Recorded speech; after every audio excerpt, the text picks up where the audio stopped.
Welcome to the Royal Albert Hall here in London for what has been described as the musical event of the century. The famous Russian pianist Ivor Petrikov is giving the final performance of his farewell tour. The piece he has chosen to play is the famous piano concerto in D by the celebrated French composer Lavian Doux. The audience is hushed in anticipation as the conductor raises his baton and this historic occasion begins.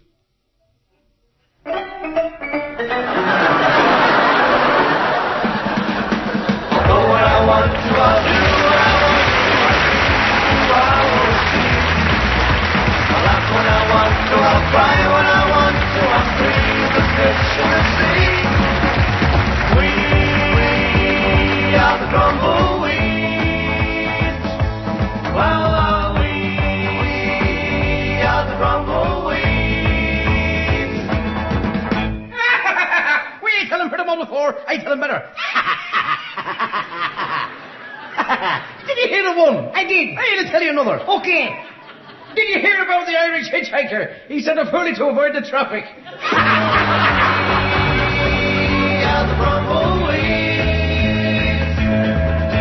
And the police have issued one description of a man they wish to interview. He is 3'4" tall, with a bald head and a 6-inch scar down his right cheek. There's a badly broken nose, cauliflower ears, and 6 front teeth missing. If anybody's hiding this man, we don't blame you.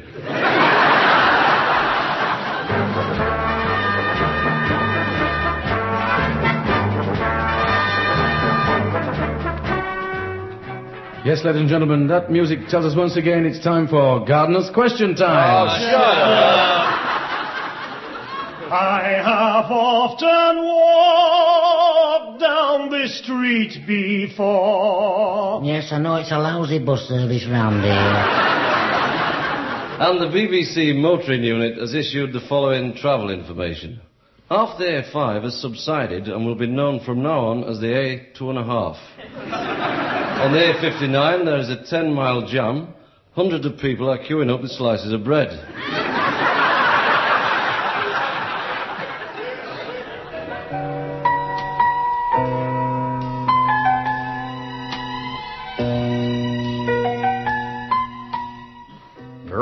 Amanda, my darling, precious, irresistible Amanda, this intimate candlelit meal for two has fired me with such an overpowering feeling of passion and pleasure.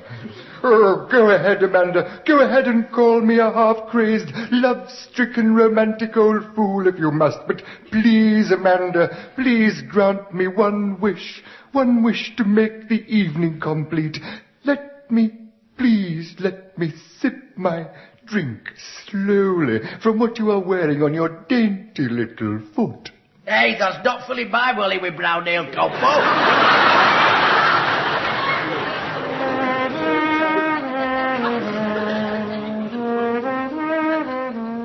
He were a great baker, were our dad. He were a great athlete and all. Marathon, cross-country, hurdles, relay races, road running and 100-yard sprints. In fact, 100 yards were his speciality. I remember when I were a lad, he could run from Nellie Grimshaw's corner shop to the railway station in 9.3 seconds. He used to do that regular, sometimes at middle at night. Mind you, he had to do it in 9.3 seconds because Nellie Grimshaw's husband could do it in 10.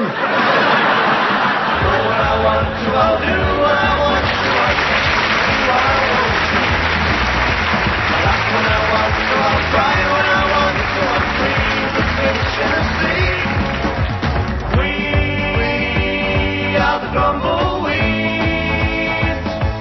Well, we are the Grumbleweeds.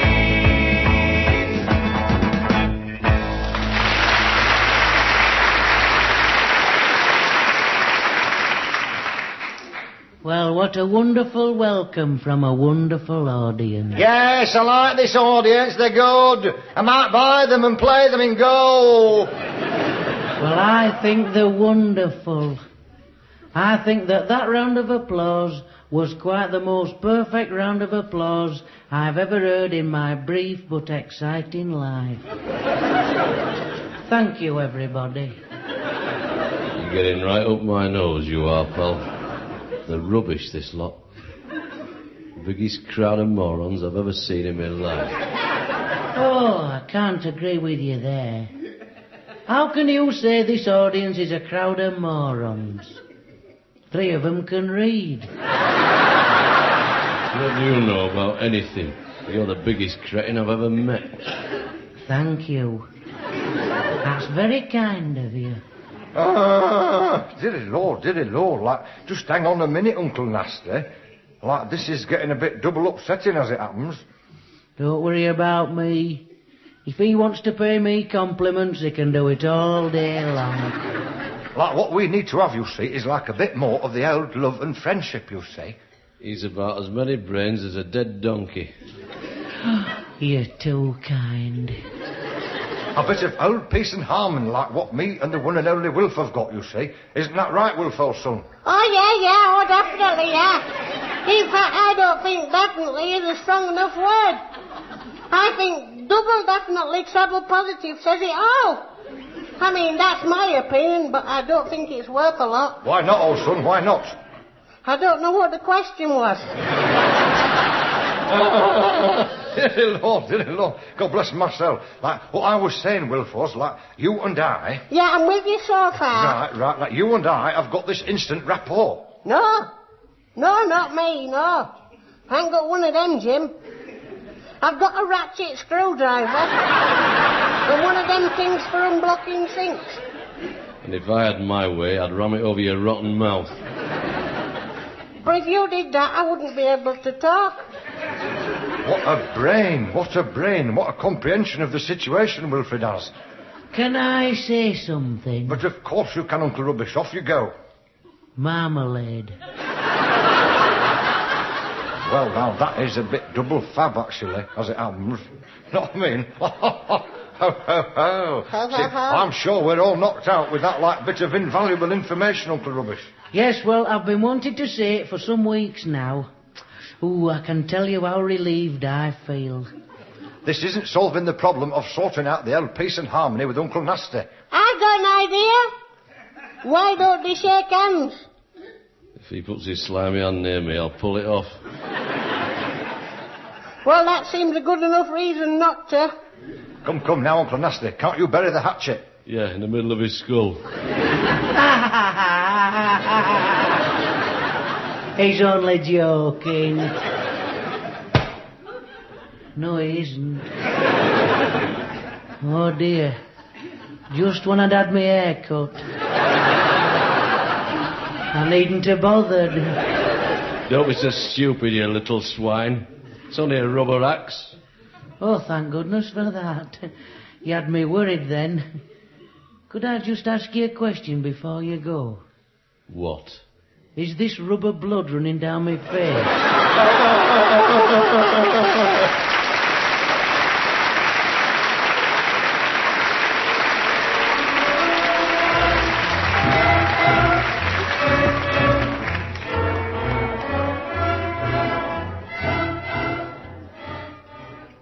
Yes, and welcome once again to a special edition of Music for the Masses from me, Ernest. And me, Geoffrey. And before we go any further, Geoffrey, can I just thank you for my lovely birthday present? Did you like it, Ernest? Like it, I love it. I've always wanted a bunny rabbit. Well, you've got one now, haven't you, Ernest? Oh, I take it everywhere with me, Geoffrey. Down to the laundrette, the needlework classes, the health food shop. Do you carry him in your arms, Ernest? Well, Geoffrey, I always end up carrying him.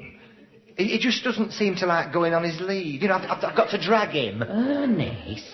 You think a little bunny rabbit would enjoy a walk, wouldn't you? No, he doesn't enjoy walking, but no, he just sits there and I've got to drag him. And you know, Geoffrey, he just won't eat a thing. Ernest? I've even made him some of my homemade chocolate macaroons. But he just sits there looking at them. I thought bunny rabbits like chocolate macaroons. Ernest, it's to put your pyjamas in.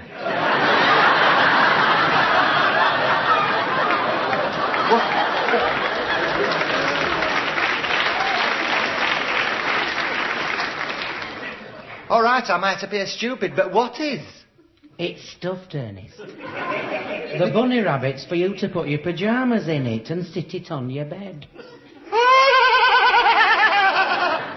Oh, Geoffrey, what am I? What am I? Oh, smack my own legs at playtime. And I've been dragging it round Tesco's all morning. But, Ernest, didn't you know? Well, Jeff, it's so lifelike. But didn't you see the zip under its tummy?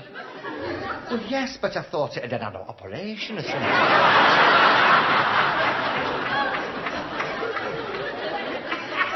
Ernest, they don't put zips on after operations. Well, they did on my Uncle Percy. Oh, whereabouts? Cottage Hospital. Family. Anyway, I can't wait to see my Uncle Percy again and tell him. Tell him what, Ernest? Tell him he's got the most unusual place in the world to keep his pyjamas.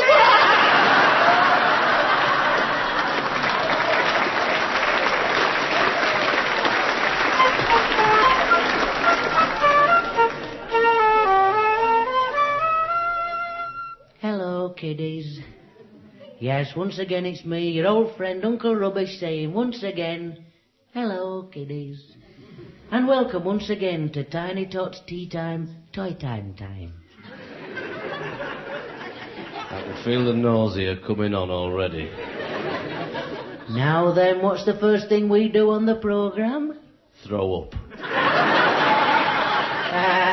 No.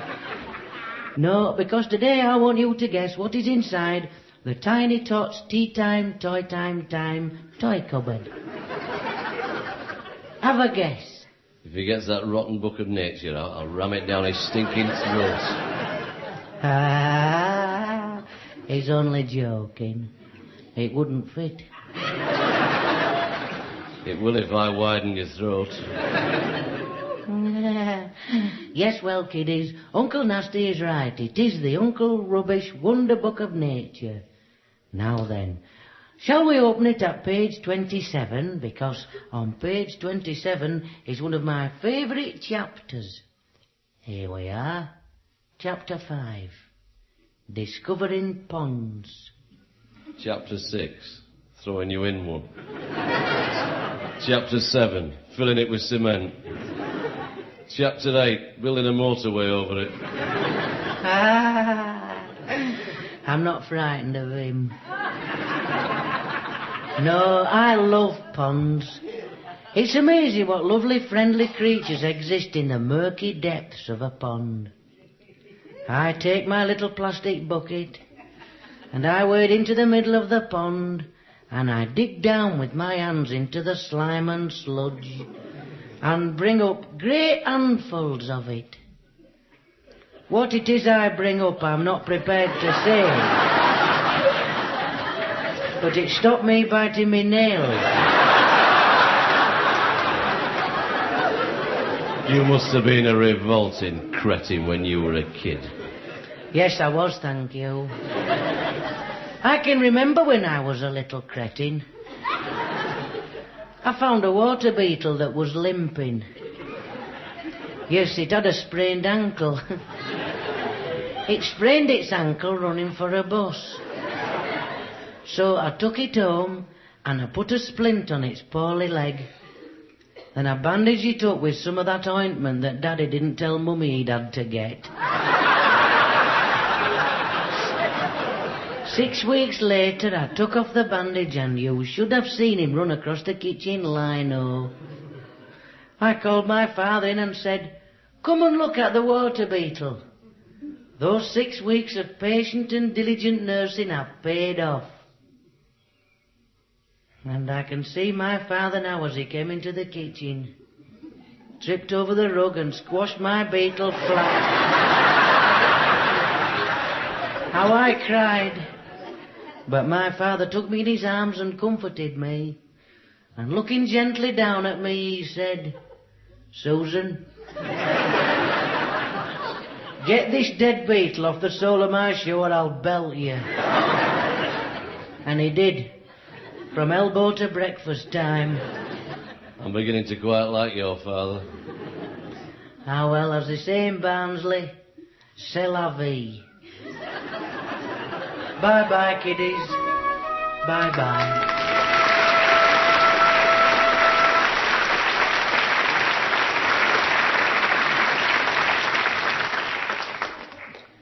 excuse me, pal. Oh, yes, certainly. Can I help you? Are you in charge of this council office? Well, yes, I really do believe I am, yes. Well, I want a reduction in my rates. Well, do you really? Yes, you see, I reside in a detached residence, Yes, and good for you, sir, yes. and the rates are excessively exorbitant. I see. Right. Now, where is this residence, sir? 66 Cypress Close. And I've just been residing there for 7 years with me missus and 16 kids. Oh, 16 kids? Yes, there's Stanley, Stephen, Sarah, Sally, Simon, Samantha, Sydney and Cynthia, Susan, Samuel, Stephanie, Solomon, Sylvia, Cyril and Seamus, Sebastian and Eddie.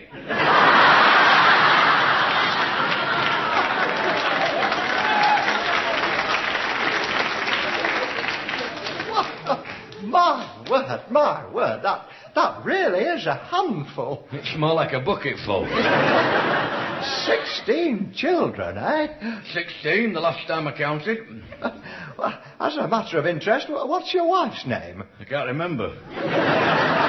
Yes. Now, why are you complaining about your rates? 'Cause 24 months ago, someone built a pig farm in a field next to us. Oh, a pig farm. Yes, a piggin' big pig farm. Just imagine what it's like living next door to a piggin' big pig farm. Well, I'd rather not, thank you, no. The noise is shocking. Dozens and dozens of squealing porkers, there's no peace.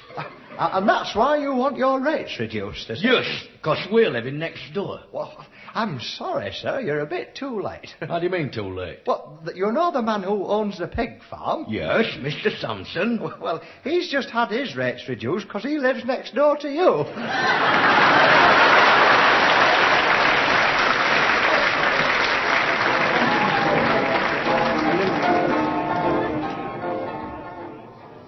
Right then, lads, what are you drinking? Pint for me, please, Harry. Same for me, too. Hey up, look who's walked in. Oh. Fred Fibber. Oh, no, not him. All right, lads. Evening, Fred, what are you having? Pint, please, Harry. Bitter? Whiskey. A pint of... Just a minute. A pint of whiskey. With a lager chaser. By gum, I'm thirsty. Been busy then, Fred, have you? Aye, I've been over to America. On holiday? Holiday? No. I went to break record for Atlantic crossing. Don't tell us you flew Concorde at 10 times the speed of sound and broke the record for fastest crossing. No, I did that last week. No, this time I broke record for smallest craft across the Atlantic. I went in a bucket. In a bucket? I was going to go in a teacup, but it meant leaving wife behind, you know. Look, you'd never fit in a bucket. It was tight, but once I'd repositioned cooker and put beds in different places, it was all right. Aye, well, what about an engine? Did you have an outboard motor? No, paddled. Paddled?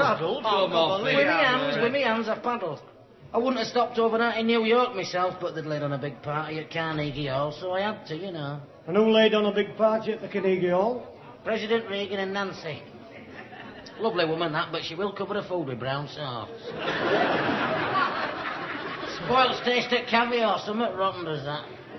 Look, why would they give you a party at Carnegie Hall? I asked President Reagan that, and he said because Hollywood Bowl were booked up. They were all there, all stars and celebrities. That cool Stark were there. Won't leave me alone. Hands everywhere, like dancing with a flaming octopus. And that Olive Newton-John woman, well, she shook my hand and wouldn't let go. Nearly had me over on the floor. Kept whispering in my ear, come up to my room and let's get physical. They're all like that, you know. You never met all them stars, Fred. Else I did. Yeah, you'll be telling us next you met Frank Sinatra. I met him and all. I met Frank under very peculiar circumstances. He was doing an handstand in gents' toilets and singing, I'll do it my way.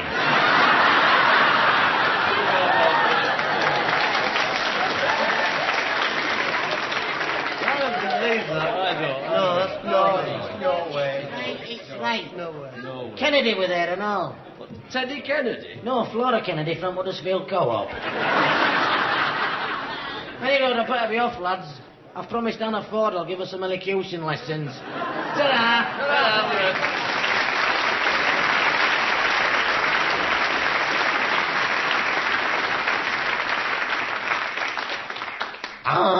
And how's about that then, guys and gals? Because would you believe that Jimmy Hare, the one and only gaffer geezer, is this week at a fabulous, fabulous brand new health farm not 50 miles from London, you see? Wow.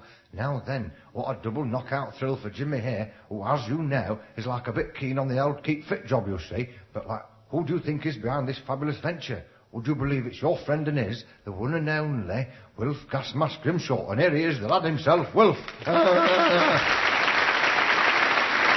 Dearie me. Right. What a double knockout welcome, Wilfred. Now, tell us, old son, what message do you have for all the keep fit fanatics all over the country? The elastic's got in the underpants.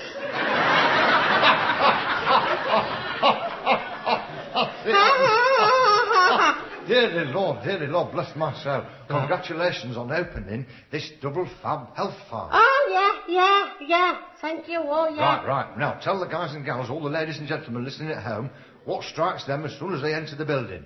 The revolving door. Double catastrophe, has it? Indeed, yeah. Why is that, Wilf? It doesn't revolve. Yeah, I've had a man round to fix it, but he said it's got him beat. Why, old son? He's a plumber. Actually, this conversation is getting like a bit double embarrassing, as it Yeah, is. double embarrassing and trouble, dearie thing, Lord Jim. Precisely. Indeed, Jim, yeah. Oh, nearly precisely. Almost. Right. Right. Now then. What we really want to know, Wilf, is, what is it that gave you this fabulous idea of opening your own health farm? Oh, yeah, well, that's it, Jim, you see. Yeah, you've hit the nail right on the head. I would say without any fear of contradiction that you were 100% right there, Jim, yeah. Definitely, yeah. What was the question again? Wonderful, yeah. Now, I give up, I really do. Let's change the subject, Wilf. Yeah, 'cause you don't seem to know what you're talking about on this one.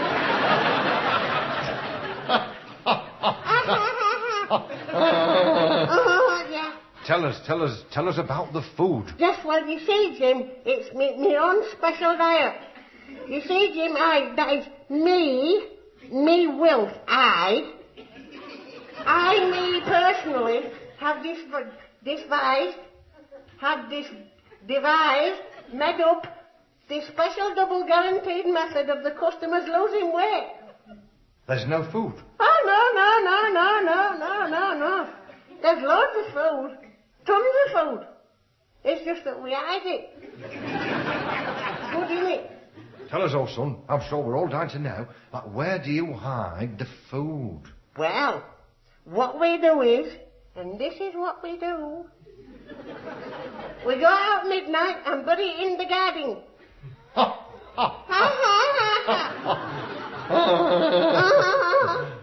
Wow, this is a bit double incredible, old son. Indeed, yeah. Well, we buried a sausage and chips under the sweet peas. We buried the baked beans under the Mickey and some the cream. We're going to start putting the baked beans under the tulips. And what do you bury under the roses, Wilf? Sago pudding. 'Cause it's good for roses. And how do you know? It kills them. Oh, dearly Lord, God bless my soul. Yeah. Now tell us, Wilfred, who told you that like sago pudding was good for rose trees when it's killing them all off? The man who keeps selling me the rose trees. Goodness gracious. Dearly Lord. I'm an idiot, aren't I? You're just a bit double crackers, old son, as it happens, I think. Like a double dipstick. Listen, Wilfred. All the ladies and gentlemen, guys and gals want to know, do you have a gym? No. We don't have a gym. We have 2 Freds and a Charlie. We have a few Charlies now, I come to think. No, what Jimmy meant was, like what Boss Geezer here meant was, a gymnasium, you know, the physical fitness bit. No, we don't, because we don't, you see, because we don't have any, no. Definitely no is the answer to that one, we don't have any. We haven't got any at all. If we didn't not have any, we'd have some, but as it haven't, we don't. Anyway, Jim, can I sing me song what I've written especially for all the people what come to me house farm? Of course you can, old son. Here we go then. Me house farm song. 6, 9, 12, 11. Keep young and beautiful. Hey, wear the Gasmask, you'll be beautiful. Keep young and beautiful. E-I-E-I-O. And that's what it's all about. 'Cause you'll never walk alone side by side when the gang's all in. So cheer up my life, bless them all. Thank you.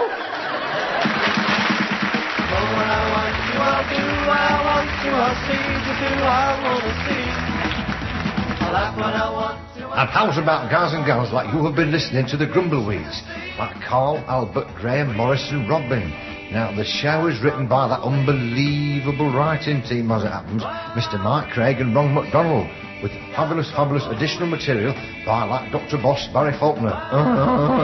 Dear Lord. Now, the programme was produced in Manchester by Mike Craig, the Boss Geezer producer, you see, who also does plate spinning and fire eating at bar mitzvahs. Very reasonable. Boss Geezer.